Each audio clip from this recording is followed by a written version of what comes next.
నమస్కారం గురుగారు. నాదొక చిన్న డౌటు.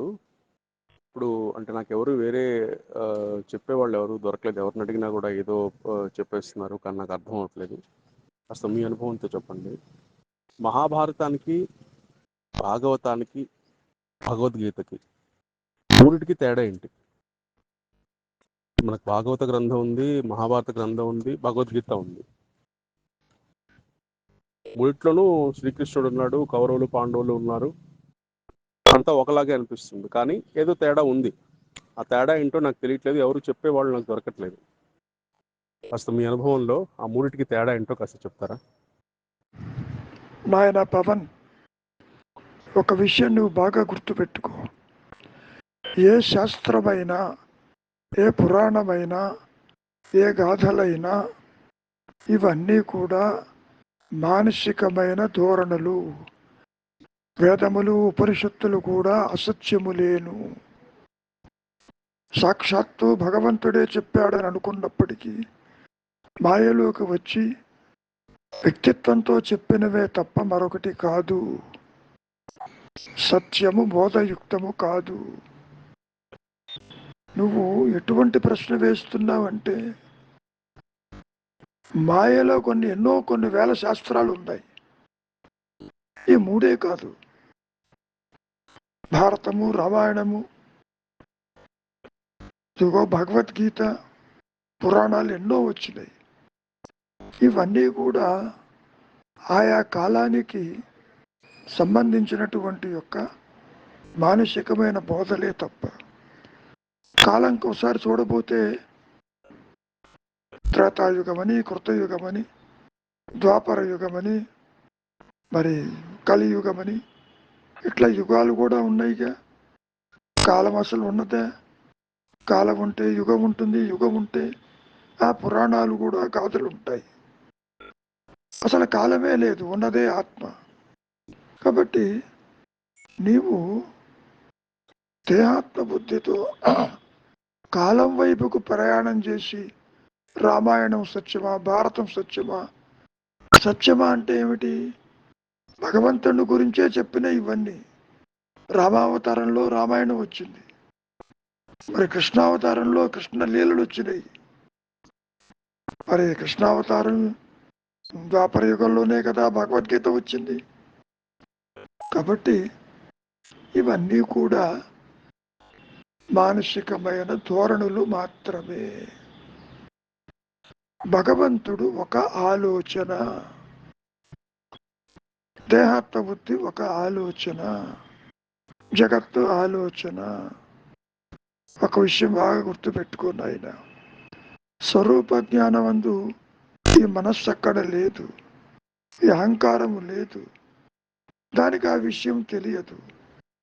ఆత్మే జీవుడన్నా, ఆత్మే భగవంతుడన్నా, ఆత్మే సర్వ సృష్టి అన్నా, అది కూడా ఒక మానసికమైన ధోరణి తప్ప మరొకటి కాదు. అసలు సృష్టే లేదు నా అనుభవంలో. సృష్టే లేకపోతే శాస్త్రాలు ఎక్కడి నుంచి వచ్చినాయి? సరే, ఈ సందర్భంలో ఒక మహాభక్తుడు కృష్ణ పరమాత్మని అడిగాడు, నాకు శాస్త్రాలన్నీ కూడా అధ్యయనం చెయ్యాలని ఉన్నది, మీ అనుగ్రహం కావాలన్నాడు. అప్పుడు కృష్ణ పరమాత్మ ఏమన్నాడో తెలుసా? 5-6 కొండలు చూపించాడు. శాస్త్రాలు ఇన్నున్నాయి చూడమన్నాడు. వాటన్నిటినీ నీవు అధ్యయనం చేసి గ్రహించాలి అంటే కొన్ని వేల కోట్ల జన్మలు ఎత్తాలన్నాడు. అది జరిగే పని కాదు. మరి ఏం చెయ్యాలి? సత్యం ఎరిగిన జ్ఞాని దగ్గరికి వెళ్ళు, అతడు సూచిస్తాడు శాస్త్ర సారం ఏమిటో, అది నువ్వు గ్రహించు. అంతేగాని శాస్త్రాలు చదువుతానంటే కుదరదు, అది అయ్యే పని కాదు. ఆత్మజ్ఞానము శాస్త్రాల్లో ఉండదు. అదే విషయాన్ని మహర్షుల వారు కూడా చెప్పారు. నీ స్వరూప జ్ఞానం ఒక్క అనుగ్రహం చేతనే అది ప్రకాశిస్తుంది తప్ప గురువు అందించడు, ఇతరుల నుంచి రాదు, పవిత్ర గ్రంథాల్లో ఉండదు. ఇంతకంటే స్పష్టంగా ఎవరు చెప్పగలరు? పైగా ఎన్నో అవతారాలు ఎత్తారు.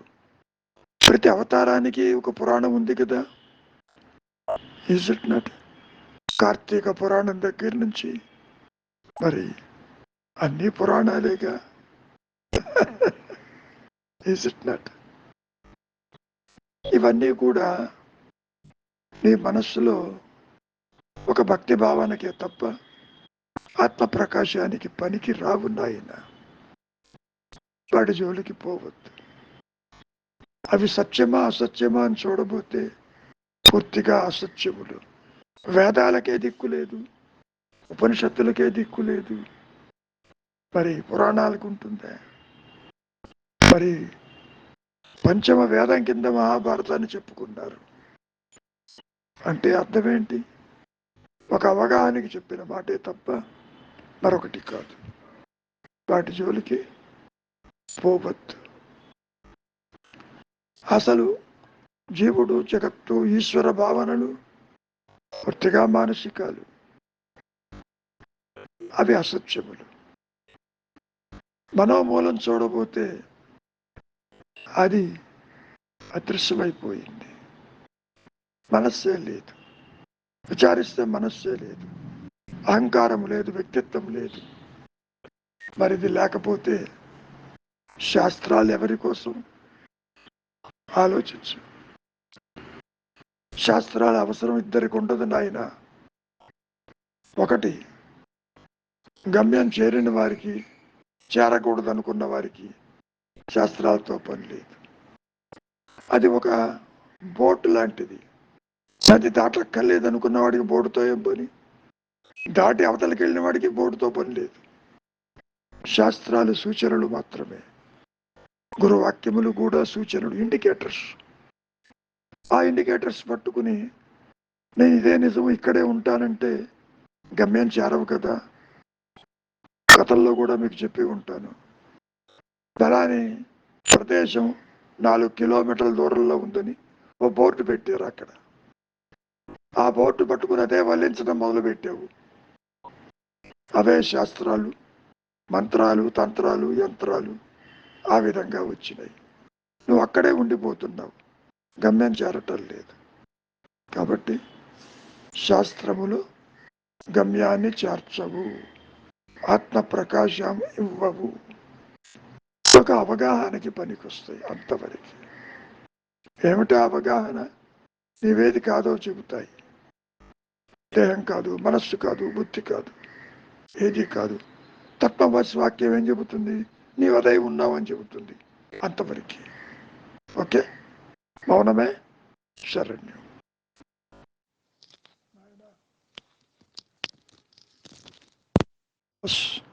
రాజు, మీరు చెప్పినవన్నీ మానసికమైన ధోరణులు మాత్రమే. పరమేశ్వరుడు ఒకడు ఉన్నాడని, సృష్టిని నడిపిస్తున్నాడని ఈ దేహాత్మ బుద్ధితో అనుకోవటం జరుగుతుంది. అసలు ఈ జీవుడికే ఉనికి లేనప్పుడు జగత్తుకు కానీ, దేహానికి కానీ, తాను అనుకునే పరమేశ్వరుడికి కానీ ఉనికి ఎక్కడ ఉంటుంది? ఉండదు. ఆదిశంకరులు కూడా ఈ విషయాన్ని ప్రస్తావిస్తూ దేహం ఆలోచన, జగత్ ఆలోచన, దైవం ఆలోచన, ఈ ఆలోచనల యొక్క సమూహంలో ఈ మాయాజీవుడు కొట్టుమిట్టాడుతూ ఉంటాడు. ఏదో ఒక దేహాన్ని పట్టుకుని వేలాడుతూ ఉంటాడు ఈ మాయలో. దేహాత్మ బుద్ధి తల ఎత్తనంత వరకు తాను మూలంలోనే ఆత్మగానే ఉంటాడు. ఆత్మను విడిచి మాయ ఉండదు నాయన. ద్వైతం నీకు ఎందుకు కనపడుతుంది? మూలము నీకు తెలియని కారణము చేత. నీ స్వరూపముని తెలియదు. ఒక్క అనుగ్రహం చేతనే అది తనకు తానుగా ప్రకాశించిన స్థితిలో ఇదిగో మీరు అనుకునే జీవుడు, జగత్తు, ఈశ్వర భావనలు, ఈ సృష్టి పూర్తిగా అదృశ్యమైపోతుంది నాయన. ఇది నా అనుభవం. ఇది ఎక్కడికి పోయిందన్న సమస్య కూడా నీకు తల ఎత్తదు. ఇది ఉండిపోయిందా అసలు లేదా అన్న ప్రశ్న తల ఎత్తినప్పుడు అసలు లేదనేదే దానికి సమాధానం. పోనీ ఈ ఆత్మప్రకాశం ఏమైనా కొత్తగా వస్తుందా అంటే, నీవు దేహాత్మ బుద్ధిలో ఉన్నప్పుడు, పుట్టినప్పుడు, మరణించినప్పుడు, పెరుగుతున్నప్పుడు, అన్యత్వాన్ని చూస్తున్నప్పుడు, కష్టసుఖాలు అనుభవిస్తున్నప్పుడు కూడా అది నీతోనే ఉంటుంది, నీకు తెలియకుండా ఉంటుంది. కారణం, నీ దృష్టి ప్రాపంచిక విషయాల మీద, దేహము సంసారం మీద, అన్యత్వం మీద ఆలోచన రూపేణ అది తిరుగుతూ ఉంటుంది. అక్కడే ఒక కలలో తిరుగుతున్నట్లు. మనం ఎన్నోసార్లు చెప్పుకున్నాం, ఉన్న 24 గంటల్లోనే ఈ మాయా నేను 3 దేహాలు మారుస్తుంది, 3 లోకాలను దర్శిస్తుంది. అవునా కదా? తాను దర్శించే ఈ లోకాలు జాగ్రత్త కావచ్చు, స్వప్నము కావచ్చు, నిద్ర కావచ్చు, అది తనకు సత్యముగా గోచరమవుతుంది. కలగనేటప్పుడు కళ సత్యమని తెలియదు నాయన. నీవు మేల్కొని జాగ్రత్తగా వచ్చినప్పుడు మాత్రమే కలగనేవాడే మేల్కొంటున్నాడుగా. మరి దేహాత్మ బుద్ధి కలిగినప్పుడు కళ సత్యం అంటున్నావు. ఈ జాగ్రత్తావస్థలో ఈ దేహాత్మ బుద్ధితో నీవు చూస్తున్నటువంటి ఈ చరాచర సృష్టి యావత్తు కూడా కళ వంటిదేను. ఈ విషయం ఎప్పుడు తెలుస్తుంది? ఒక్క అనుగ్రహము చేత నీవుగా అహం స్ఫురణగా అనంతంగా పరిధులు లేక అవధులు లేక అది ప్రకాశించిన స్థితి యందు నీ సహజత్వము ప్రకాశిస్తుంది అక్కడ. ఆ తర్వాత మళ్ళీ తిరిగి ఇక్కడికి ప్రారంధవశంలో కర్మవశంగా ఈ దేహము జగత్తుని చూడటం జరుగుతుంది. అప్పుడు తెలుస్తుంది ఈ జాగ్రత్తావస్థ కూడా కలసమమేను అని. చెప్పటానికి ఎవరుంటారు అన్యంగా? ఏది కొత్తగా రాదు నాయన. ఈ అహంకారము పోతే అది వస్తుందనుకోవటం పొరపాటు. పోవటానికి ఇప్పుడు అది లేదు, కొత్తగా రావటానికి ఆత్మ లేకుండా పోలేదు.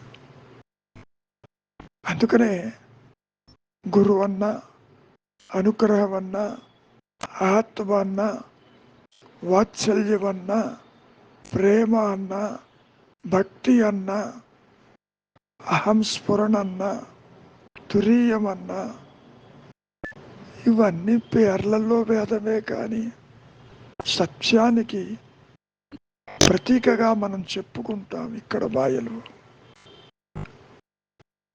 నేను ఉన్నానన్న ఎరుక జ్ఞానవృత్తిచే అది స్వయం ప్రకాశంగా ఉంటుంది నాయన.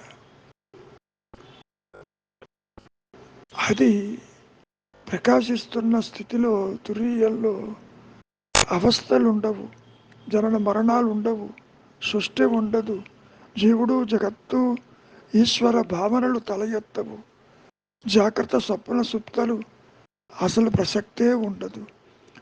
ఇది ఇంత అదృశ్యమైన చీమ కుట్టినట్టు కూడా నీకు ఉండదు.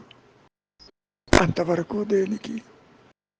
కాసేపు నిద్రపోతే నీ దేహము సంసారము జగత్తులో జరిగే విషయాలు నీకేమైనా తెలుసునా? లేదు కదా. కారణం, అవన్నీ కూడా ఊహాజనితములు, మాయాజనితములు, స్వప్న తుల్యములు. అందుకని తెలియదు నాయన. కాబట్టి నీవు దైవం కోసం వెతుకులాట అంటున్నావు. ముందు దైవం ఒకడు ఉన్నాడని భావిస్తున్నావు. దైవమా నీకు పరాయివాడు. నువ్వు ఎలా అనుకుంటే అలా ఉంటాడు, లేదనుకుంటే లేడు, ఉన్నాడనుకుంటే ఉన్నాడు. ఎందుకని? అది ఆలోచన కాబట్టి. దైవం ఉన్నాడు అనేది ఎంత అహంకారము, లేడు అనేది కూడా అంతే అహంకారము. ఉన్నది లేదు అనేటువంటి దానికి అతీతంగా మాత్రమే సత్యము ప్రకాశిస్తూ ఉంటుంది నాయన. ఇంకో మాట ఏమంటున్నావు? పరమేశ్వరునికి ఈ ప్రపంచం తనలోనే పుట్టి ఉండి తనలో నశించే ఒక కళ లాంటిది అని ఎవరు చెప్పారు? ఇవన్నీ భావనలు. పుట్టటము లేదు, అదృశ్యము లేదు, మరణము లేదు, అసలు జనన మరణాలే లేవు.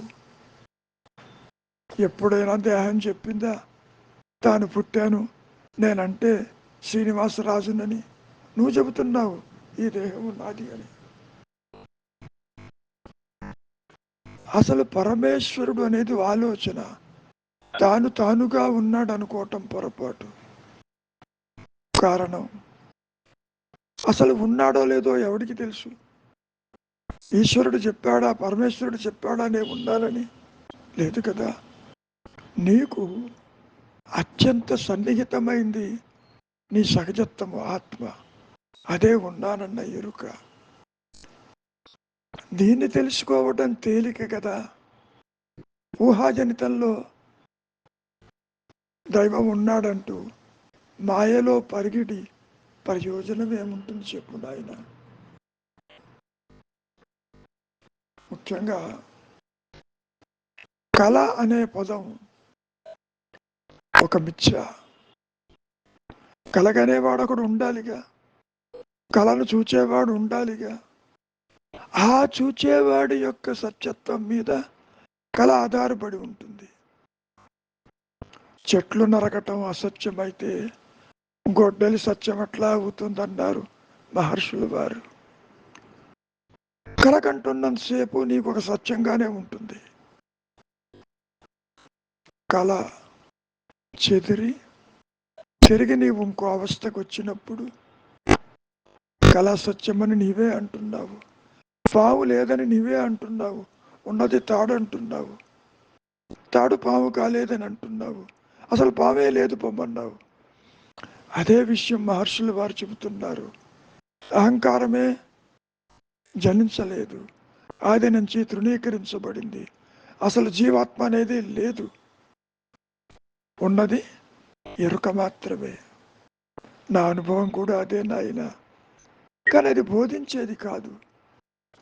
అది ఎప్పుడు ఎక్కడ ఎవరికి ప్రకాశింపదలుస్తుందో, it is the prerogative of the atma, the higher power that decides, not any individual in maya. కనుక కళలో ఉన్నవాడికి కళని జ్ఞాప్తికి వస్తుందన్నావు. అసలు వాడు లేడు, ఉండే ప్రసక్తి లేదు. తెర మీద ఎన్ని బొమ్మలు పడినా ఏ ఒక్క బొమ్మ అయినా తెరని అంటుతుందా, తెరగా మారుతుందా? లేదు కదా. తెర నుంచి బొమ్మలు రాలేదు, తెర మొక్కలై బొమ్మలు కాలేదు. బొమ్మలు తిరిగి తెర కావు కూడా. ఎన్ని ఉదాహరణలు మనం చెప్పుకున్నా అవి పూర్తిగా మానసికమే. చివరిగా భగవంతుడి కోసం వెతకటం నిరుపయోగం. కారణం నీవు ఇక్కడున్నాడనో అక్కడున్నాడనో పుణ్యక్షేత్రాలను తిరుగుతూ ఉంటావు, పుణ్య నదులలో స్నానమాడుతూ ఉంటావు.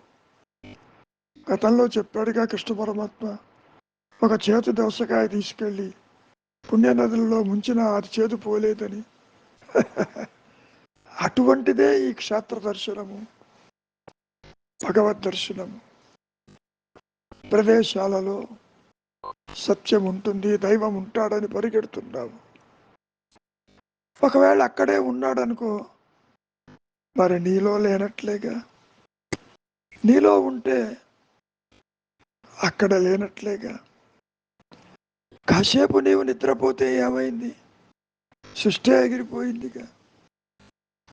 నిద్ర తాత్కాలిక మరణము, మరణము శాశ్వత నిద్ర. ఈ మాయలో చెప్పుకునే మాటలే ఇవి. కాబట్టి ఈ జాగ్రత్త అవస్థలో తలపులు లేక, తలపులు రాక నిశ్చలంగా ఉండటానికి ప్రయత్నము చెయ్యి. అంతవరకు అది కూడా నీ తెచ్చుకున్న ప్రారంభ కర్మలో ఉంటేనే నిశ్చలత్వము. లేకపోతే దేశాలు అంబడి తిరుగుతూ ఉంటావు. వారేమైనా చెబుతారా, వీరేమైనా చెబుతారా, వారేమైనా అందిస్తారా, వీరు అందిస్తారా, ఏ గుళ్ళో ఏ దేవుడు అనుగ్రహిస్తాడంటూ తిరుగుతావు. అవన్నీ కూడా కలసమములే, ఉపయోగం లేదు. నీవు ఉన్న చోటునే చింతావిహీనమై నిశ్చలంగా ఉండటం అలవాటు చేసుకో. నిద్ర లేవంగానే నీతో కలిపి నీవు చూస్తున్నటువంటి చరాచర సృష్టి యావత్తు అసత్యము, మానసికము అని నీవు ఎప్పుడైతే మనస్సుకి అటువంటి ఫీడ్బ్యాక్ ఇస్తావో తిరిగి ఆ మనస్సు బయటికి పోదు నాయన. ఏదో ఒక దేహాన్ని ఆశ్రయించినప్పుడే ఆ లోకాలు నీకు కనపడతాయి, లేకపోతే కనపడదు. నిశ్చలతత్వే జీవన్ముక్తి అన్నారు ఆదిశంకరుడు. మౌనమే పరబ్రహ్మ స్వరూపం అన్నారు. నిశ్శబ్దమే నీ సహజత్వం అన్నారు. వీటిని అర్థం చేసుకో. ఎక్కడికి పోవాల్సిన పని లేదు, దేనికోసము వెతకాల్సిన పని లేదు. ప్రాపంచిక విషయ వాసనముల యందు తీవ్ర వైరాగ్యము కలిగి ఉంటూ నిశ్చలంగా ఉండు. అనుగ్రహం చేత మాయ తొలగిపోయి సత్యము నీ స్వరూపంగా అది ప్రకాశించిన స్థితిలో ఏది కొత్తగా వచ్చినట్లు అనిపించదు నాయన. ఇప్పుడు కూడా నీవు అదేను. తత్వమసి వాక్యం అదే చెబుతూ ఉన్నది. నీవే అది, నీవు దేహం కాదు. నీవెన్నడూ పరిమితమైన జీవుడు కాలేదు కాలేదు కాలేదు. అదే రమణ మహర్షుల వారు జీవుడు ఒక ఊహా వస్తువుని వర్ణించారు.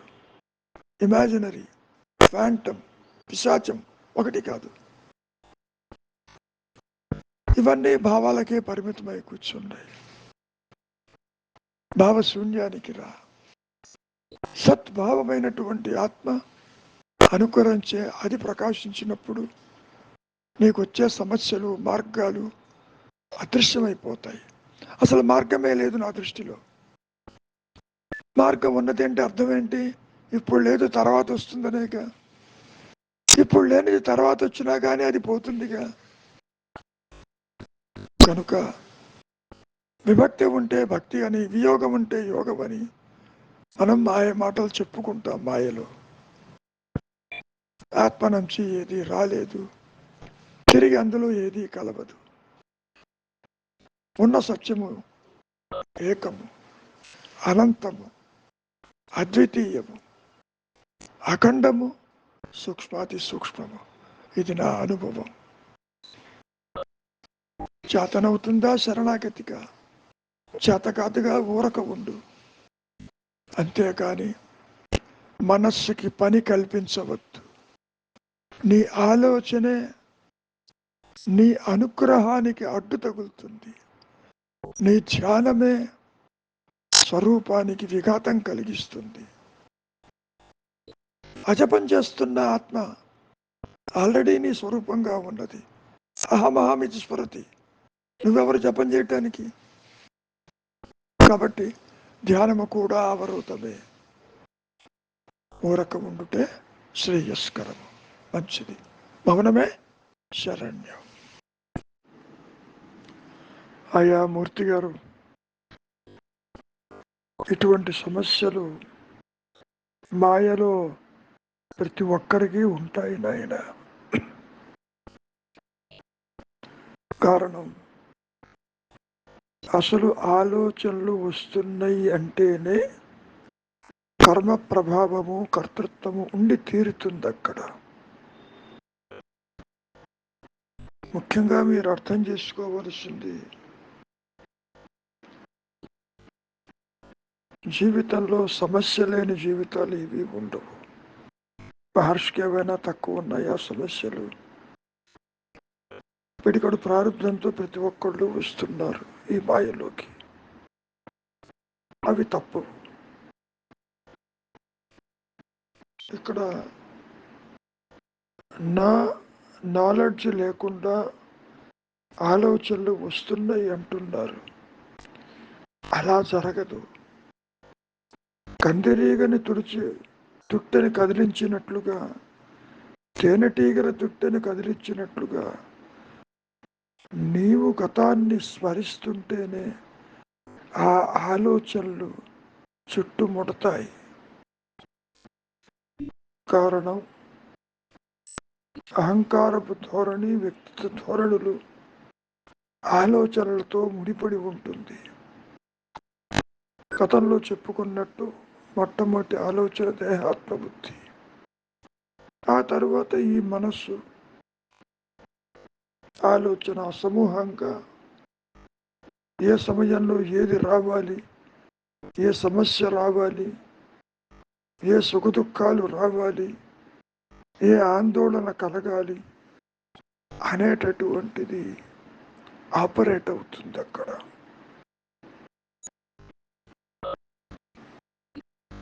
ముఖ్యంగా రమణ మహర్షులైనా, శంకరులైనా, ఎవరైనా ప్రారంభ కర్మని దాటటం కుదరదు. అది జరిగి తీరుతుంది. మహర్షికి ఏం తక్కువ ప్రారంభం ఉందే? లేదు కదా. ఇక్కడ ఓవర్కమ్ అనే పదంలో సమస్య లేకుండా పోవటం కాదు, సమస్యని గుర్తించేవాడు లేకుండా పోతాడు అంతర్ముఖం చేత. ఇప్పుడు ఒక చోట దారిలో ప్రయాణం చేస్తున్నారు, టేక్ డైవర్షన్ అంటారు. ఆ రోడ్డు ఎదురు పేరులో ఉంటుంది. డైవర్షన్ తీసుకున్నంత మాత్రాన రిపేర్ జరగదు అక్కడ, అది అట్లాగే ఉంటుంది. మనసు ఎప్పుడైతే ఇంకో దాని గురించి ఆలోచిస్తుందో, భక్తి కావచ్చు, నామజపం కావచ్చు, మరి ఇతర ధ్యాస కావచ్చు, యోగము కావచ్చు, ఏదైనా కావచ్చు, అప్పుడు ఈ మనస్సులో జరుగుతున్నటువంటి ఆలోచన సరళి బయటికి రాదు. కాబట్టి టేక్ డైవర్షన్, విస్మరించండి, స్మరించవద్దు. మీరు స్మరిస్తున్న కొద్దీ ఒకదాని తర్వాత ఒకటి వస్తుంది. విస్మరించటం, అంతర్ముఖం అవటం, లేదా అన్య చింతన చెయ్యటం, వీటి వల్ల ఏమవుతుందంటే ఆ సమస్య తల ఎత్తదు. ముఖ్యంగా ఈ మాయాజీవుడికి తన ఆలోచనే తనకు అశాంతిని కలిగిస్తుంది. ప్రపంచంలో ఎన్ని సంఘటనలు జరుగుతున్నా తనకేమీ అనిపించదు. శత్రువులు లోపలే ఉన్నారు.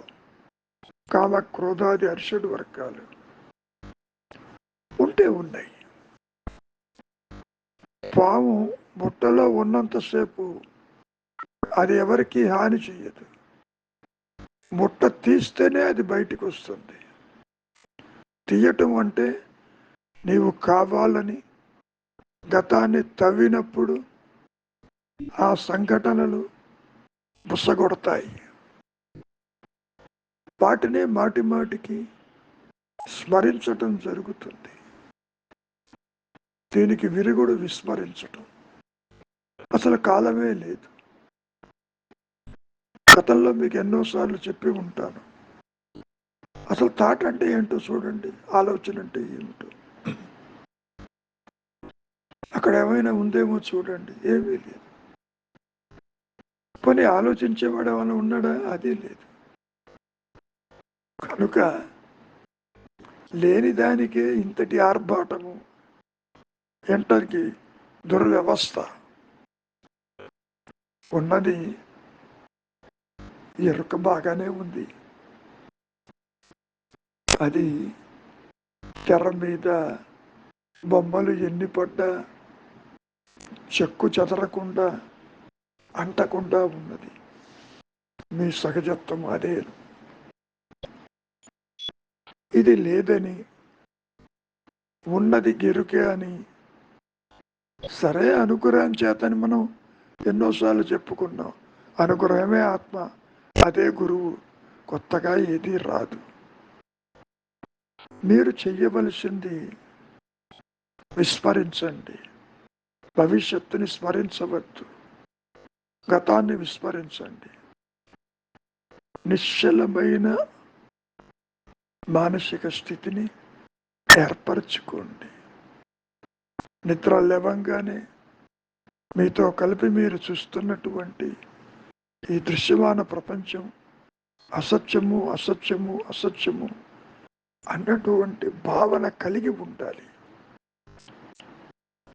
ఈ ఎండమావుల్లో నీళ్లు అసత్యమని తెలిసినప్పుడు దాని జోలికి పోరు కదా. అది మాయే కావచ్చు. ఇక్కడ కూడా అంతే. అంతేకాదు, మీరు ప్రతిదానికి కర్త అనుకుంటున్నారు. ఈ డోయర్షిప్ వల్ల నేను చేయలేకపోతున్నాను, మార్చలేకపోతున్నాను, చూడలేకపోతున్నాను, అనుభవించలేకపోతున్నాను. ఒకటి కాదు,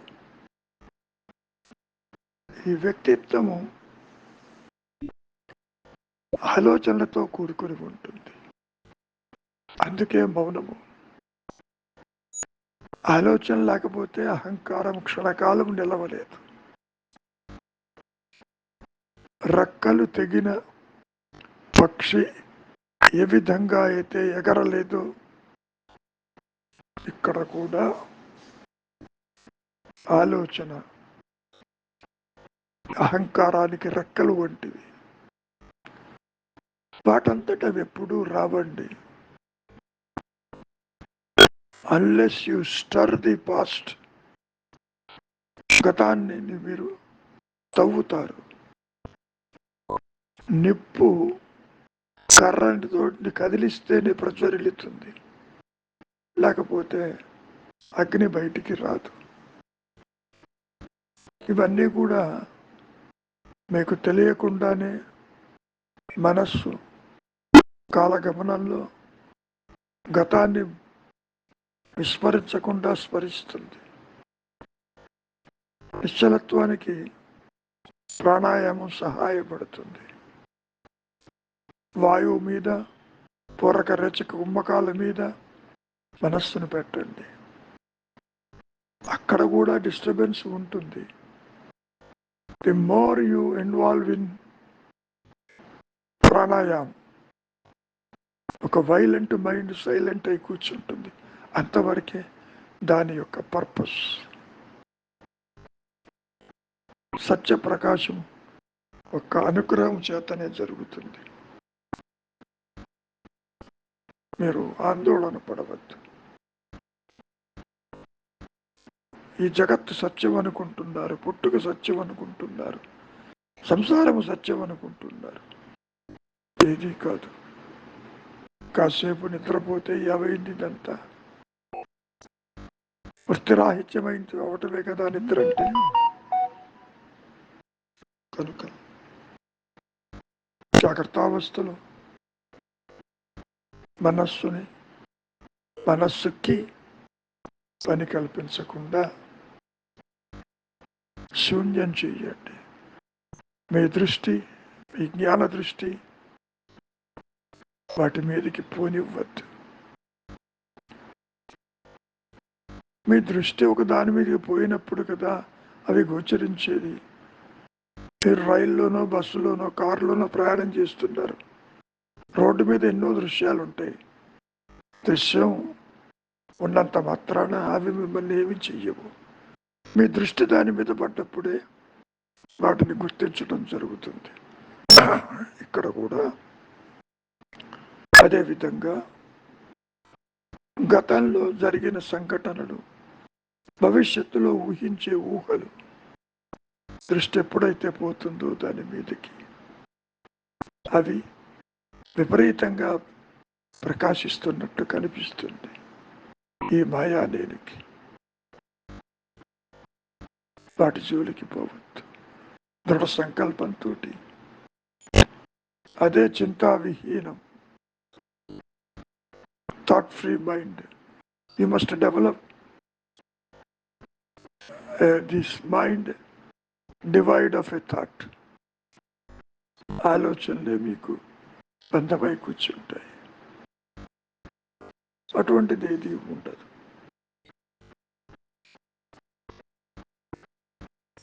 ఆత్మ ప్రకాశం అనేది కొత్తగా ఏది రాదు. మనస్సుని మీరు మచ్చిక చేసుకోవాలి. గతంలో చెప్పినట్టు ఒక శునకాన్ని మచ్చిక చేసుకున్నట్టు. You must tame this mind without going astray. అటు ఇటు పోకుండా దాన్ని భక్తితోనూ సత్కర్మలతోనూ డైవర్ట్ చేసుకోండి. మంచి మంచి బోధలు చదవండి, విచారించండి. అంతవరకు మీలో మార్పు తీసుకొచ్చేది ఆ ఉच्चतर శక్తి. జడమైన దేహం ఏది చెయ్యలేదు. మనస్సు కూడా జడమేనండి. స్థూల సూక్ష్మదేహాలంటే ఈ బాడీ మైండ్ కాంప్లెక్సే. ఈ మాయా నేను అసోసియేట్ అయినప్పుడు మాత్రమే అవి ప్రకాశిస్తాయి, లేకపోతే లేదు. ఆత్మపరంగా, సత్యపరంగా there is nothing like mind in existence. ఇది నా అనుభవం. దేహం చెప్పదు, సంసారం చెప్పదు, మనస్సు కూడా చెప్పలేదు. కానీ ఈ అహంకారం, ఈ మాయా నేను, ఈ వ్యక్తిత్వం, దాన్నే పిశాచమని, లోయర్ సెల్ఫ్ అని, ఆర్టిఫిషియల్ సెల్ఫ్ అని, ఒక ఫినామినా అని ఎన్నో రకాలుగా మార్చి చెప్పారు. విచారం చెయ్యండి. ఆత్మప్రకాశానికి కాదు, ఇది లేదని తెలుసుకోవటం. క్షణక్షణం మారుతున్నది సత్యం ఎట్లా అవుతుంది? పరిణామశీలత కలిగింది సత్యం ఎట్లా అవుతుంది? అది దేహం కావచ్చు, సంసారం కావచ్చు, కాలం కావచ్చు, జగత్తు కావచ్చు, మరి ఏదైనా కావచ్చు. ఆదిశంకరులు సత్యానికి ఒకే నిర్వచనం ఇచ్చారు. ఏ మార్పు లేకుండా ఒకే రీతిలో ఉన్నది ఏదైతే ఉందో అదే సత్యము, అదే మీ సహజత్వము, అదే ఎరుక, అదే జ్ఞానము, అదే పరబ్రహ్మము, అదే కైలాసము, అదే వైకుంఠం. ఏది కొత్తగా రాదు నాయన. మంచిది, విచారించండి. ఇది అసత్యమని గుర్తించండి, చాలు. అన్నీ సర్దుకుంటాయి. మౌనమే శరణ్యం. నాయన రాజు, మనస్సుకి కదా అంటున్నావు. అసలు మనస్సు అనేది లేదు. దేహాత్మబుద్ధి జనించిన దానికి అహంకారమే మనస్సుగా ఉంటుంది. ఇక్కడ ఉన్నది ఎరుక మాత్రమే. ఆ ఎరుక జ్ఞానవృత్తి చేత అది తనకు తానుగా ప్రకాశిస్తుంది, తురీయంలో మాత్రమే. కాబట్టి వ్యక్తిగత ఆత్మ దర్శనాలంటూ ఆత్మ ప్రకాశం అంటూ ఉండదు. నీవు నీ దేహాన్ని, సంసారాన్ని, ప్రదేశాలని, ఇతరులని, జనన మరణాలను చూచినట్లుగా నీ ఆత్మని నీవు చూడలేవు. అది కుదరదు. పాము ఎన్నడైనా తాడుని చూడగలదా? విచారించండి. మీరే అంటారు అసలు పామే లేదు పొమ్మని. అదే మహర్షి కూడా చెబుతున్నారు, జీవాత్మ అనేది లేనే లేదు, ఆది నుంచి తృణీకరించబడింది. అటువంటిది ఆత్మను ఎలా గుర్తిస్తుంది? ఒకవేళ మీరన్నట్టే అహంకారమే ఆత్మను గుర్తించిందని అనుకుందాం కాసేపు. ఆత్మ కంటే విశిష్టమై ఉండాలి ఇది. అలా లేదే, దేహాలను మార్చుకుంటూ పోతూ ఒక పిశాచంగా ఉన్నదని చెప్పారుగా. ఏ విధంగా మీరు తీసుకోవాలి? కాబట్టి ఆత్మని విస్మరించటం అనేది సూచించటం లాంటిది. నీవే ఆత్మవై ఉన్నావని చెప్పటం. నాకెలా తెలుస్తుందని అంటావు. నీకెన్నటికీ తెలియదు. కారణం ఇందాక చెప్పినట్టు పాముకి తాడు తెలియదు కదా. ఈ మాయా జీవుడికి ఆత్మ తెలియదు, తెలియదు, తెలియదు. తెర మీద ఎన్ని బొమ్మలు పడ్డా ఏ ఒక్క బొమ్మైనా తెరను తెలుసుకోగలదా? కారణం దృశ్యాలు అసత్యములు కాబట్టి. అంతకంటే ఏమీ లేదు. కాబట్టి మీరు ఏమంటున్నారు? సదా తానుగా ఉన్నది అంటున్నారు. ఇది నీ భావన. అది ఉందో లేదో నీకు ఎలా తెలుస్తుంది? నీ మనస్సుకు అందదు, బుద్ధికి అందదు, ఏ కాలానికి అందదు, అవస్థకు అందదు, జనన మరణాలకు అందదు, ద్వైతానికి అందదు. మరి అటువంటిది ఎలా చెబుతావు? కాబట్టి నేను ఆత్మని అని విస్మరించి అంటున్నావు. అసలు విస్మరించడం, స్మరించడం దీని చేతుల్లో లేదు. మరి మహర్షులు వారు ఎందుకు చెప్పారు అట్లా?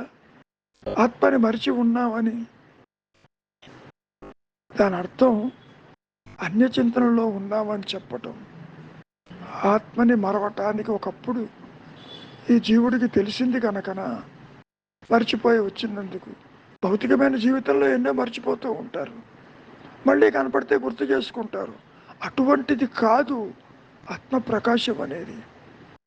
రమణ మహర్షుల వారు ఆత్మని మరిచి దేహంతో ఉన్నామని చెప్పటంలో నీవిది కాదని సూచించడమే తప్ప నిజంగా నువ్వు మరిచావని కాదు. అసలు మరవటాన్ని నీకు ఒకప్పుడు తెలిస్తేనే కదా.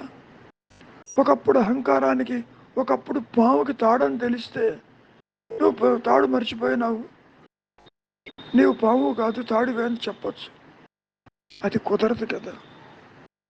సూచించేటప్పుడు ఎన్నో ఇటువంటి స్థితులు ఏర్పడతాయి. కానీ అటు ఆత్మకి ఈ సృష్టికి ఎట్టి సంబంధము ఉండదు నాయన. తెర మీద బొమ్మలకి తెరకి సంబంధం ఉండదా? అది ఆధారమే కానీ ఒక్క బొమ్మ కూడా తెర అవుతుందా? పోనీ తెరను చీల్చుకుని బొమ్మలు వచ్చినాయ్యా? లేదు కదా. కనుక రియలైజేషన్ రావాల్సింది మనస్సు కదా అంటున్నాం. మనస్సు అనేది ఉంటే కదా. మనస్సు అంటే మీ ఉద్దేశం ఏమిటి? అహంకారము, వ్యక్తిత్వము, ఆలోచనలు, పరిమితత్వము, రాగద్వేషాలు ఒకటి కాదు. ఇది వాసనాపూరితమైన జీవితాన్ని గడపటానికి దేహాలను మార్చుకుంటూ వస్తుంది. ఈ మాయలో, ఈ ప్రకృతిలో కోటాను కోట జీవరాశుల్లో ఏ జీవిగానైనా ఉండవచ్చు, ఏ దేహమైనా తీసుకోవచ్చు. మానవ జన్మే రావాలని లేదు నాయన. కోరికలు ఉండాలే కానీ, వాసన ఉండాలే కానీ. ఈ సృష్టిలో కోటాను కోట్ల జీవరాశుల్లో ఏ జీవైనా కావచ్చు, అదంతా ఉच्चతర శక్తి చేస్తుంది. మానవుడిగా మరణిస్తే మళ్ళీ మానవుడిగా పుడతానన్న గ్యారంటీ ఎక్కడా లేదు. జడభరతుడి కథ తీసుకోండి.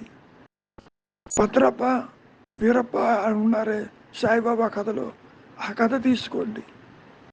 వారు కొట్టుకు తెచ్చారు, మళ్ళీ కప్పలుగా జన్మించారు అన్నాడుగా.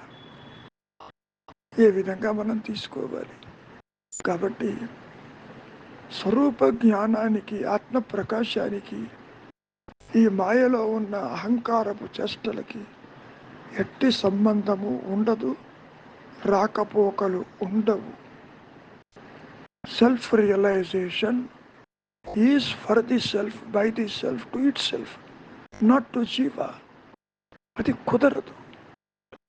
జీవుడు ఒక ఊహా వస్తువు, ఒక ఇమాజినరీ ఫ్యాంటమ్, లోయర్ సెల్ఫ్, మాయావి, పిశాచము అంటూ ఇన్ని రకాలుగా వర్ణించారు మహర్షుల వారు.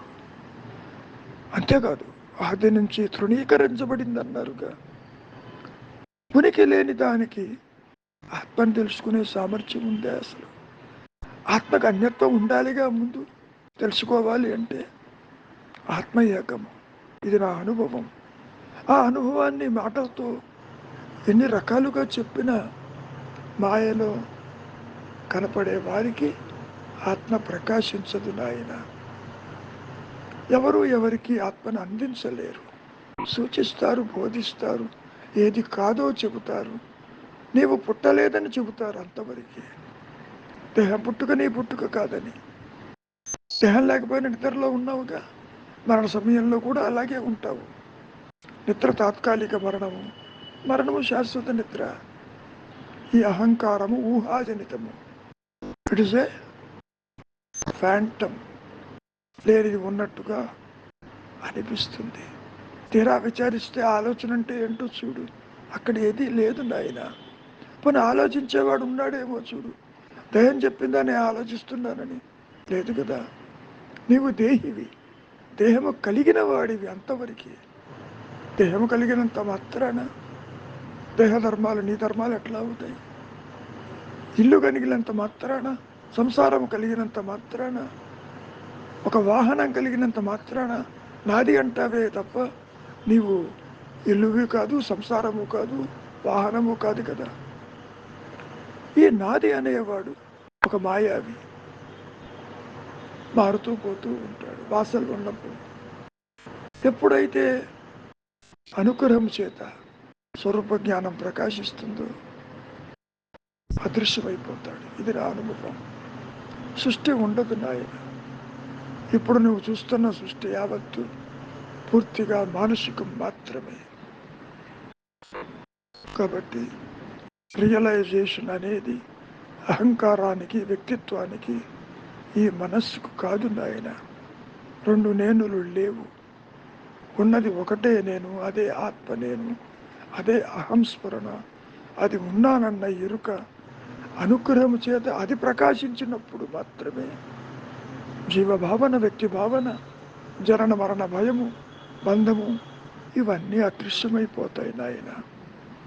నీ చేతుల్లో ఏదీ లేదు. సాధన లేదు, సాధన చేసేవాడు లేదు. ఆత్మజ్ఞానము సాధించేది కాదని మనం ఎన్నోసార్లు చెప్పుకున్నాం. మరి ఎందుకు ప్రకాశిస్తుంది? మరి ఈ బోధలన్నీ నిరుపయోగమేనా అంటే నీకు మార్గం చూపిస్తాయి, మార్గము లేదని చెబుతాయి. నీవు అదేనని చెబుతుంది. తత్వమసి వాక్యం అదే చెబుతుంది కదా. కృష్ణ పరమాత్మ గీతలో ఏమన్నాడు? అర్జున, నువ్వు నేను పుట్టలేదన్నాడు, రాజలోకాలు లేవన్నాడు. మరి పుట్టని దానికి ఎందుకు ఇన్ని శ్లోకాలు, 700 శ్లోకాలు చెప్పాల్సిన అవసరం ఏంటి? కారణం తాను కర్త అనుకుంటున్నాడు కాబట్టి. ఇక్కడ కూడా ఈ మాయలో కర్తని ఎవరన్నా అనుకుంటే గీతని చదువుకుంటే తెలుస్తుంది. కర్త అనేది ఉన్నాడేమో చూడు, లేడు. ఆత్మ ఎన్నడూ ముక్కలై జీవుడు, జగత్తు, ఈశ్వరుడు కాలేదు నాయన. ఈ ముక్కలన్నీ కలిసి మళ్ళీ తిరిగి ఆత్మ కాదు. దానికి ఎక్స్పాన్షన్, కంట్రాక్షన్ అంటూ లేదు. ఇది నా అనుభవం. మాటలతో చెప్పనిది, మాటలకి అందనిది, కాలానికి అందనిది, జనన మరణాలకు అందనిది సత్యస్థితి అదొక్కటి. అది దానంతటిది ప్రకాశించాలి. నీ ప్రయత్నంతో కుదరదు, నువ్వు చెయ్యలేవు కూడా. ఒక పనిముట్టు చేతిని పట్టుకోగలదా? విచారించండి. ఆత్మ చేతిలో ఈ అహంకారం ఒక పనిముట్టు, అంతకంటే ఏమీ లేదు. నీతో కలిపి నీవు చూస్తున్నది అసత్యమని అనుక్షణము గుర్తించు. నిశ్చలత్వానికి రా. గతాన్ని స్మరించవద్దు, భవిష్యత్తును ఊహించవద్దు. అసలీ మాయా మనస్సుకి పని కల్పించవద్దు. నీవు పని కల్పిస్తున్న కొద్దీ, శాస్త్రాలు నేర్చుకున్న కొద్దీ, ద్వైతంలో పరిగెడుతున్న కొద్దీ ఈ మాయా నేను యొక్క వేళ్ళు ఇంకా పాతుకుపోతాయి. ఆదిశంకరుడు ఒక సమయంలో వివేకమన్న ఖడ్గంతో అహంకారపు వేళ్లను తెగ నరికేయమన్నాడు. అది అర్థం అవటాన్ని చెప్పిన మాట. నీ చేతుల్లో ఏదీ లేదు. నీలో మార్పు తెచ్చేది, నిన్ను నష్టపరిచేది ఒక్క అనుగ్రహము మాత్రమే, ఆత్మే. అదే పరమేశ్వరుడు, అదే దైవము, అదే గురువు, అదే ఆత్మ, అదే సర్వము అని మాయలో మనం చెప్పుకుంటాం. మంచిది. మౌనమే శరణ్యం. చెప్పండి విజయసారి గారు. నమస్కారం గురుగారు. చెప్పు నాయన. ఈ టైంలో అంటే మిమ్మల్ని డిస్టర్బ్ చేయొచ్చా గురుగారు? నాకు తెలియదు. డిస్టర్బెన్స్ ఎప్పుడూ లేదు నాకు. థ్యాంక్ యూ గురుగారు. సమయం లేదు నాయన. హలో, మాట్లాడు మాట్లాడు, వినపడుతుంది. అయితే గురుగారు ఇవాళ పెట్టిన దీంట్లో మన రవికుమార్ గారు పంపించారనుకుంటా. యోగి రామయ్య ఇలా అడిగాడు: ఒక మాస్టర్ ని ఆపేక్షించే వ్యక్తి సంప్రదించాడు. జ్ఞానోదయం, బ్రహ్మకి ఎలాంటి గుణాలు లేవని గురువు గారు చెప్పారు. మరక లేదా కదలిక మొదలైనవి అతను వ్యక్తిగతంగా మాట్లాడలేదా? ఈ మాస్టర్ మాట్లాడితే తప్ప ఆశావాహుల అజ్ఞానం ఎలా తొలగిపోతుంది? అందువలన ఒక వ్యక్తిగా మాస్టర్ చెప్పే మాటలు నిజమేనా? ఈ ప్రశ్నకు ఇచ్చిన ఈ క్లారిఫికేషన్ అర్థం కాలే గురుగారు. ఏమనిచ్చాడు క్లారిఫికేషన్? క్లారిఫికేషన్ వచ్చి, మాస్టర్ ఎవరితో మాట్లాడాలి, అతను ఎవరికి ఉపదేశిస్తాడు, చేస్తుంది అతను తనకు భిన్నంగా ఎవరినైనా చూస్తున్నాడా? That is the point. అంటే ద్వైతంలో తీసుకుంటే ఆత్మ బుద్ధితో ఇంకొకళ్ళు గురువుగా భావిస్తావు, గురువు కూడా దేహం అనుకుంటావు. నిజానికి గురువు దేహం కాదు, శిష్యుడు దేహం కాదు. అబ్బో, ఆ మీనింగ్ లోనా? ఉన్నది ఆత్మేను. ఇందులో లేదు, ప్రశ్నించే వాళ్ళు లేరు, సమాధానం చెప్పే వాళ్ళు లేరు అనమాట.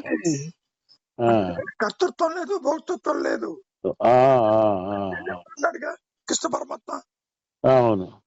కాబట్టి అంటే అర్జునుడికి చెప్పినట్టుగా ఏం లేదా గురుగారు? అది అర్జునుడికి ఎంత చెప్పినా కర్తృత్వం వదలలేదు చివరిదాకా.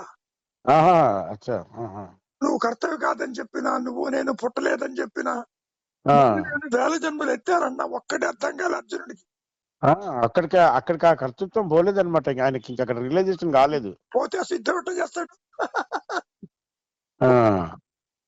ఎలా చంపుతానంటూ కూర్చున్నాడు. అసలు నువ్వు చంపడానికి అన్నాడు పైగా. కాబట్టి ఇక్కడ ఏంటంటే జ్ఞానమే ఈ మాయని నడిపిస్తుంది. గురు రూపేణ, శిష్యుడు రూపేణ, కర్మ రూపేణ, కర్మ రూపేణ నడిపిస్తుంది అది. అబ్బో. మరి లేకపోతే ఎక్కడో ఉన్న గ్రహాలు తిరుగుతాయి, సమయానుసారంగా రాత్రింబగళ్ళు అవుతున్నాయా, వర్షాలు పడుతున్నాయా, భూమి సస్యశ్యామలు అవుతుంది. ఎవరు చేస్తున్నారు ఇదంతా? వ్యక్తులు చేసే పనేనా అసలు? కానే కాదు, ఊహించడానికే లేదు వ్యక్తికి. That is my point. ఇది అసత్యమే కావచ్చు, కానీ ఈ సృష్టి మొత్తము కూడా ఆత్మ అనే జ్ఞానం మీద, ఉच्चतर శక్తి మీద ఆధారపడింది ఆయన. అవును గురుగారు, అవును. లేకపోతే గ్రహాలు ఇంత పర్ఫెక్ట్ గా ఎలా తిరుగుతాయి? ఇప్పుడు వర్షాలు పడుతున్నాయా? అవును. ఎండగా ఉన్నదా? కొన్ని చోట్ల దుర్భిక్షాలు ఏర్పడుతున్నాయా? అంత డిసిప్లిన్ గా చెప్పినట్టుగానే ఆర్డర్స్ లాగానే వస్తున్నాయి. ఏ విధంగా చెయ్యదలుచుకుంటే ఆ విధంగా ఆ ప్రాంతాన్ని ప్రభావితం చేస్తుంది, నాశనం కూడా చేస్తుంది. అవును, రెండు ఉన్నాయి. ఇప్పుడు ప్రకృతి నేచర్ విపరీతాలు అంటాం. అవును. ఇది సునామీ కావచ్చు, అకాలం కావచ్చు, ఎండలు కావచ్చు, మొత్తం పోతుంది కదా. కాబట్టి సర్వాన్ని నడిపించేది ఆ ఉच्चतर శక్తి, జీవులు కాదు. మనం అంటాం ఎవరి వల్లనో ఏదో ఒక ప్రయోజనం ఉందనో, హాని ఉందనో అని. అలా జరగదు. కాబట్టి ఎవరు ఎవరికి ఏమీ కారు, ఏమీ చెయ్యరు కూడా. అవును అవును వీడు అనుకుంటాడు వాడి మూలంగా నేను పైకొచ్చాను, వీడి మూలంగా ఇబ్బంది పడ్డానని. అది గురుగారు అంటే ఇక్కడ వచ్చేసి నాకు కూడా చిన్నప్పటి నుంచి ఎందుకో ఒక స్పృహ ఉండేది గురుగారు. ఆ, ఒక 100, 20, ఒక 1000 కొద్ది మన కీటకాలు కానీ లేదంటే పురుగులు కానీ కుప్పలు కుప్పలుగా ఉండి అవి ఏవో తిరుగుతూ ఉండేవి, చేస్తూ ఉండేది పుట్టిన దగ్గర నుంచి వెళ్ళి. వాటిని చూస్తూ నేను అనుకునేవాడిని, ఈ యొక్క ఏదైతే ఒక సుప్రీం ఉంటారో వాళ్ళ ముందు నేను కూడా ఈ పురుగుల లెక్క ఆడుకునేవాడిని తప్ప ఏమైనా డిఫరెంట్ ఉందా? నేను ఇప్పుడు చూస్తేనో అవి అలా ఉన్నాయి అనిపిస్తుంది కానీ ఇంతమంది మనుషులు ఆయన ముందు కూడా ఇలాగే ఉండొచ్చు కదా, పెద్దగా నాది అంటూ ఇక్కడ ఏముంది అన్న ఒక ఫీలింగ్ కలిగేది గురుగారు. సత్యం ఆయన అది. ఎందుకంటే చీమలో ఉన్నది ఆ పరబ్రహ్మమే, అవును, చెట్టులో ఉన్నది ఆ పరబ్రహ్మమే. పరబ్రహ్మమే అవును. అసలు చీమ దగ్గర నుంచి బ్రహ్మము దాకా అంతా ఆ జ్ఞానమే ఉంటుంది. ఆ జ్ఞానమే ఉంటుంది. Okay okay. చెట్టులో జ్ఞానం లేదనుకోబాకండి. ఇప్పుడు మనకున్న ఈ పనికిరాని తెలివే వాటికి లేదు, అది మనకు జ్ఞానం లేదని పక్షాన్ని అనుకుంటున్నాం అంతే. అది పొరపాటు. ఎందుకంటే చెట్టు కనుక మైక్రోఫోన్ ఇచ్చి మాట్లాడమంటే నీకంటే ఎక్కువగా మాట్లాడుతుంది.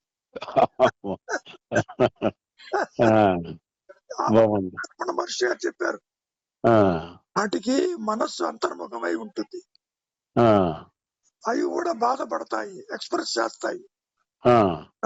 ఇప్పుడు జ్ఞానంతోనే ఈ జడమైనటువంటి సృష్టి యావత్తు కూడా చైతన్యవంతం అవుతుంది నాయన. లేకపోతే చిగురించదు, ఫలం రాదు. వేస్తున్నారు, ఇప్పుడు విత్తనం వేస్తాము, విత్తనం నుంచి చెట్టు ఎలా వచ్చింది? తీసుకొచ్చారు. కాబట్టి సూక్ష్మాతి సూక్ష్మంగా మహావృక్షం అంతా కూడా ఆ విత్తనంలో ఉన్నట్టు ఎవరికి తెలుసు? విత్తనం పగల కొడితే ఏం లేదు, అక్కడ విత్తనం పగల కొడితే మళ్ళీ ఏం లేదు. అవును, ఏమీ లేదు. మరి ఆ పరిణామాన్ని ఎట్లా తీసుకొచ్చారు? ఎవరు తీసుకొచ్చారు? కాబట్టి ఆ స్ప్రౌట్ గా మారడానికి వచ్చే శక్తి అది మహత్యం. ఎగ్జాక్ట్లీ. ఇక్కడ కూడా దేవుడు పుడుతున్నాడు, పెరుగుతున్నాడు, నశిస్తున్నాడు, కానీ దీనికి జ్ఞానానికి సంబంధం లేదు. దాని ఎదుటే జరుగుతుంది, దానికి సంబంధం లేకుండా జరుగుతుంది. కాసేపు మీరు నిద్రపోతేనే మీ సంసారం ఏమైందో ఎవరికి తెలియదు, అస్సలు తెలియదు. మీరు పుట్టక ముందు ఏముందో తెలియదు, పోయాక ఏమవుతుందో తెలియదు.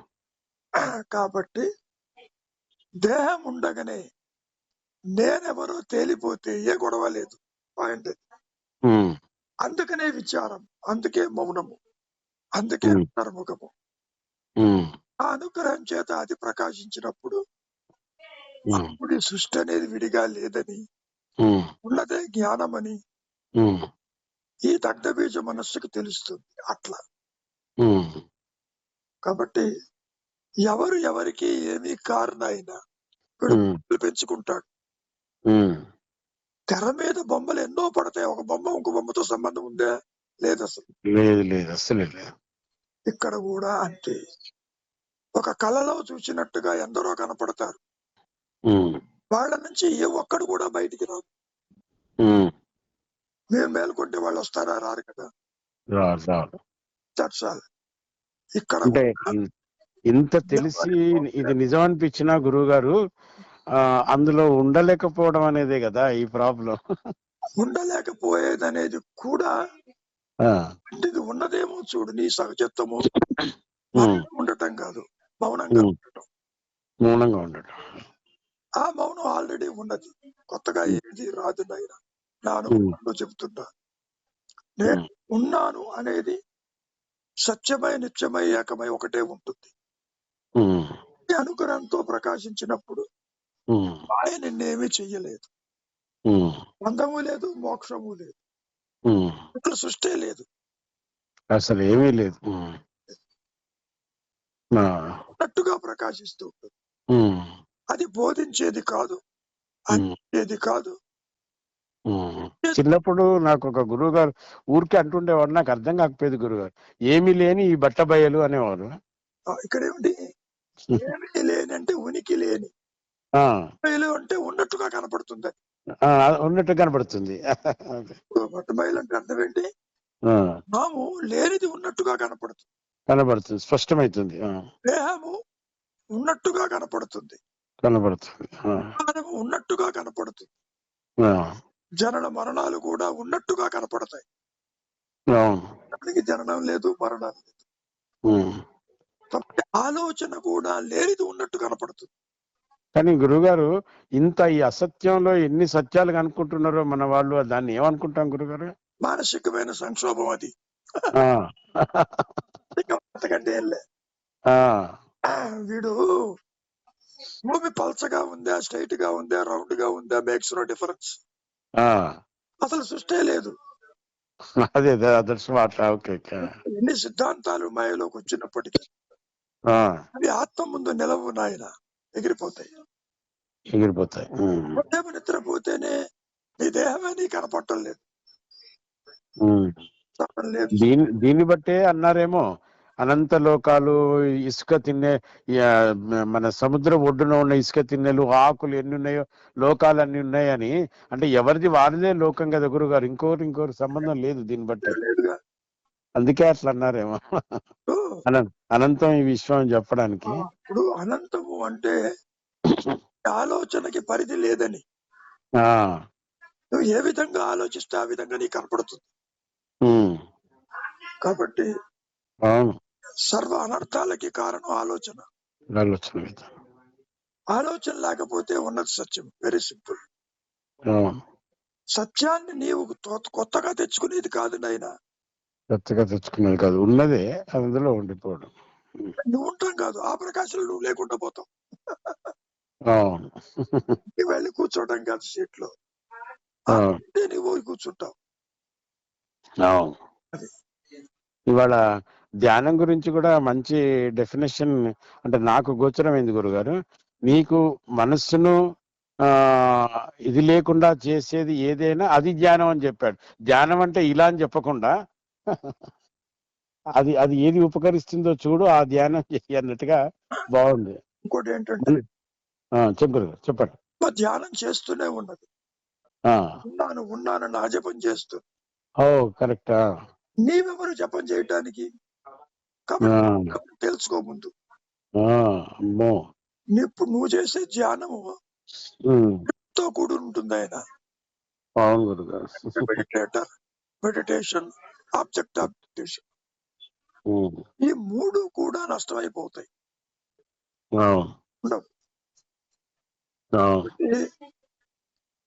నీ జపము కూడా నీ స్వరూపానికి విఘాతం అన్నాడు మహర్షి. దాన్ని స్మరించవద్దు, విస్మరించు. ది మోర్ యు విస్మరించటం, the more your reality shines. అట్లా